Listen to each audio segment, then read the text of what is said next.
নমস্কার বন্ধুরা, মালা কিচেন হাউসে আপনাদের সবাইকে স্বাগত। আজকে আমি রান্না করব রুই মাছের রসা।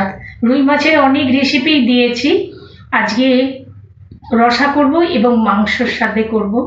আর রুই মাছটা প্রায় 2.5 কিলো ওজনের মাছ, বড় বড় সাইজ করে করেছি। আসুন আমার সাথে আমার রান্নাঘরে মালা কিচেন হাউসে। তোলো। দেখুন বন্ধুরা, মাছটা কত বড় বড় পিস করা হয়েছে এবং কত বড় মাছের পিস, সেটা বুঝতেই পারছেন। প্রায় 2.5 কিলো ওজনে, 2.5 কিলোর বেশি হবে ওজনে এই মাছটা। বড় বড় পিস করা হয়েছে, এটা মাংসর সাথে করব। আমি এখানে লবণ হলুদ মাখিয়ে অনেকক্ষণ ধরে কিছুক্ষণ ধরে ম্যারিনেট করে রেখে দিয়েছি, বড় বড় পিস করেছি। আর এই রসার জন্য আমি নিচ্ছি পেঁয়াজ কুচো, এখানে চিনি নিচ্ছি, আর এখানে আদা রসুন আর লঙ্কা বাটা, এখানে কাশ্মীরি লঙ্কা গুঁড়ো, এখানে হলুদ গুঁড়ো, এখানে টমেটো পিউরি আছে, আর এখানে ফোড়নের জন্যে জিরে, তেজপাতা, শুকনো লঙ্কা আর কটা এলাচ থেতো করে নিয়েছি। তো রান্নাটা আমি শুরু করব। আমি গ্যাস জ্বালিয়ে দিয়েছি, কড়াই গরম হয়ে গেছে। আমি মাছটা ভেজে নেব। মাছটা ভাজার জন্য আমি তেল দিয়ে দিচ্ছি।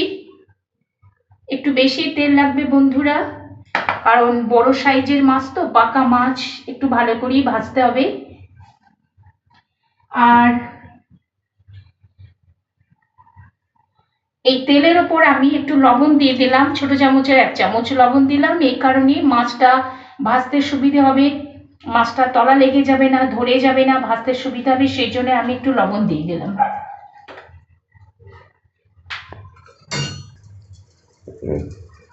বন্ধুরা, তেলটা গরম হয়ে গেছে, আমি এবার মাছগুলো দিয়ে দিচ্ছি।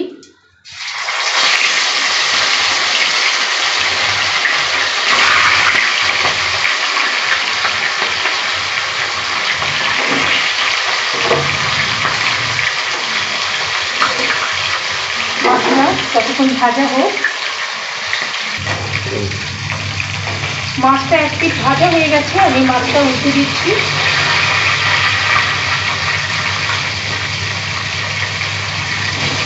এই মাছটা আমাদের পুকুরের মাছ এবং খুব বড় সাইজের মাছ, সেই জন্য আমি এটা মাংসের মতো রসা করব। আর এক পিঠ হোক ততক্ষণ।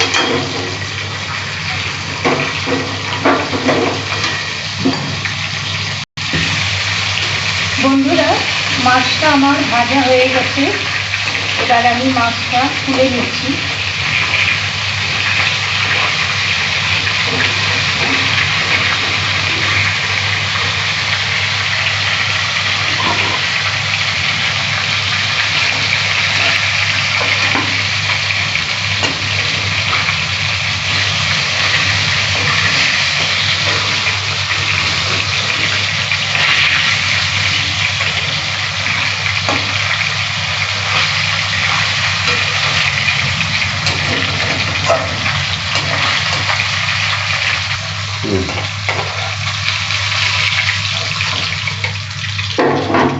বাকি 2 পিস মাছও আমি এভাবে ভেজে নেব।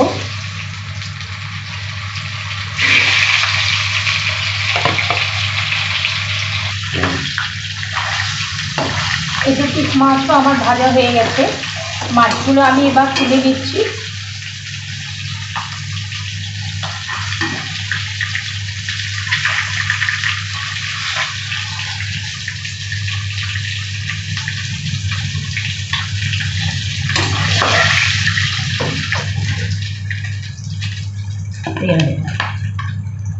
এইখানটা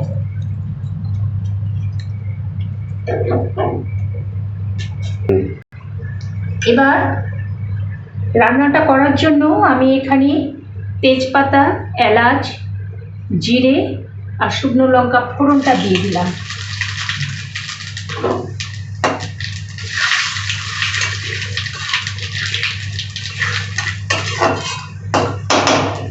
ফোড়নটা ভাজা হয়ে গেছে, এবার আমি পেঁয়াজ কেটে রেখেছি,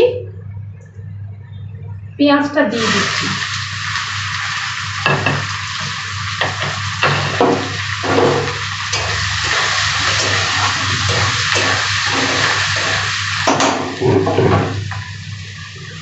এখানে আমি 1 চামচ চিনি নিয়েছি, চিনিটা পেঁয়াজের উপর দিয়ে দিলাম। এটা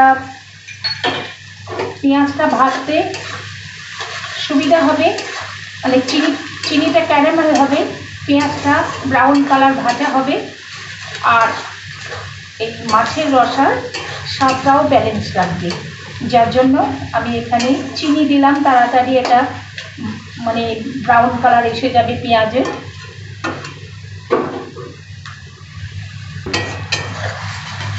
পেঁয়াজটা হালকা ব্রাউন এসে গেছে।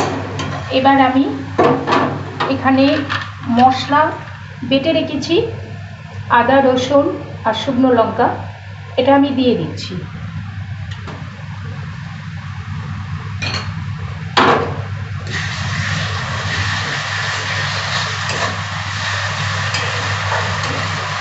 মশলার সাথে পেঁয়াজের সাথে মশলাটা আমি ভালো করে কষিয়ে নেব।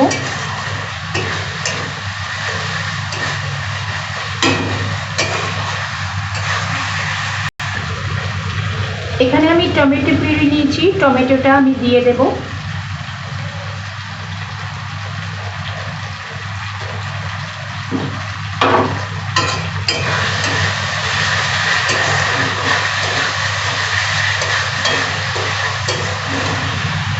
এরপর আমি এখানে হলুদ নিয়েছি, হলুদ গুঁড়ো দিয়ে দেব। আর এখানে আছে কাশ্মীরি লঙ্কা গুঁড়ো, এটা জাস্ট কালারের জন্য, এটা দিয়ে দেব।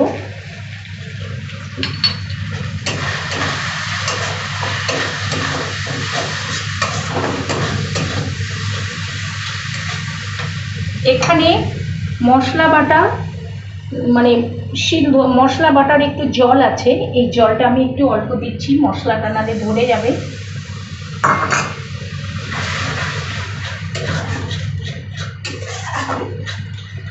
জিরে গুঁড়োটা দেওয়া হয়নি।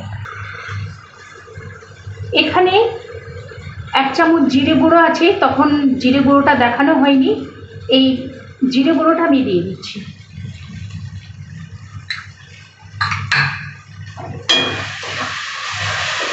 এরপর এবার আমি মশলাটা ভালো করে কষিয়ে নেব।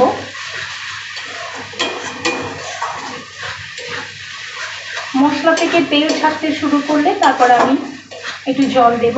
এখন একটু কষিয়ে নিচ্ছি মশলাটা। মশলা থেকে তেল ছাড়তে শুরু করেছে, এবার আমি জল দেব। দেখুন বন্ধুরা, আমি এই মাছটা মাংসর স্বাদে রান্না করছি, রুই মাছের রসা করছি, কিন্তু এটা মাংসর স্বাদে রান্না করছি, খুব সুন্দর লাগবে। আপনারা এইভাবে করবেন, কেন কি পাকা মাছ তো, পাকা মাছের একটু এইভাবে তেল মশলা দিয়ে করতে হয়, আমি করলাম। এবার আমি জল দিয়ে দেব, পরিমাণ মতো আমি জল দিয়ে দিচ্ছি।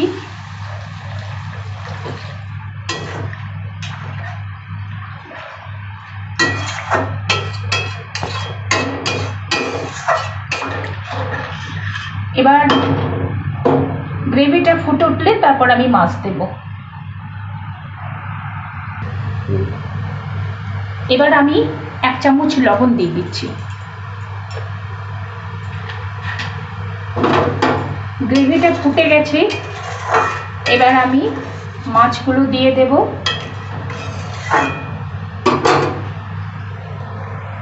এই যে মাছগুলো আমি দিয়ে দিচ্ছি।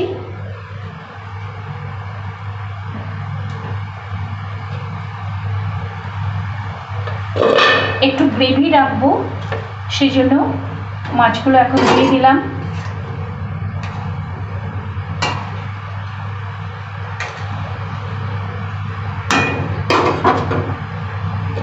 এবার আমি ঢাকা দিয়ে দিচ্ছি।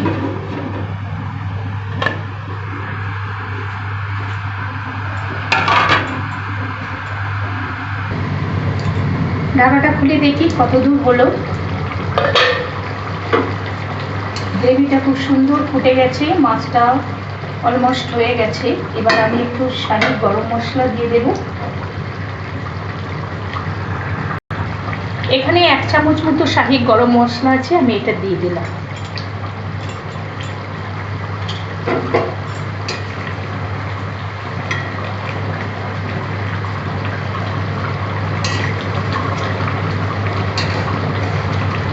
অলমোস্ট আমার রান্নাটা হয়ে গেছে। এবার আমি গ্যাস বন্ধ করে দিচ্ছি, অফ করে দিলাম। এবার আমি নামিয়ে দিচ্ছি।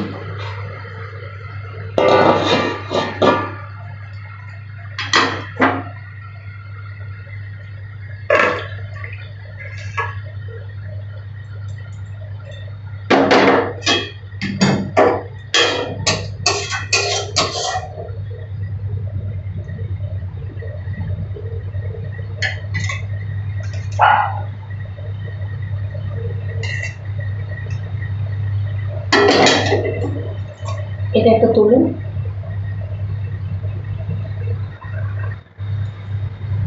দেখুন বন্ধুরা, মাংসের ঝোলের মতো আমি গ্রেভিটা বানিয়েছি। একটু গ্রেভি রেখেছি মাংসের মতোই। আপনারা এইভাবে বাড়িতে তৈরি করে খাবেন, খুব ভালো লাগবে। আমার এই রান্নাটা আপনাদের ভালো লাগলে অবশ্যই একটা লাইক দেবেন, কমেন্টে জানাবেন কেমন আমি রান্না করলাম, বন্ধুদের সাথে শেয়ার করবেন, আর আমার চ্যানেলটা সাবস্ক্রাইব করে দেবেন। পাশে থাকা বেল আইকনটা ক্লিক করে দেবেন। আমি ভিডিও ছাড়লে নোটিফিকেশন আপনাদের কাছে পৌঁছে যাবে। আজকের মতো এই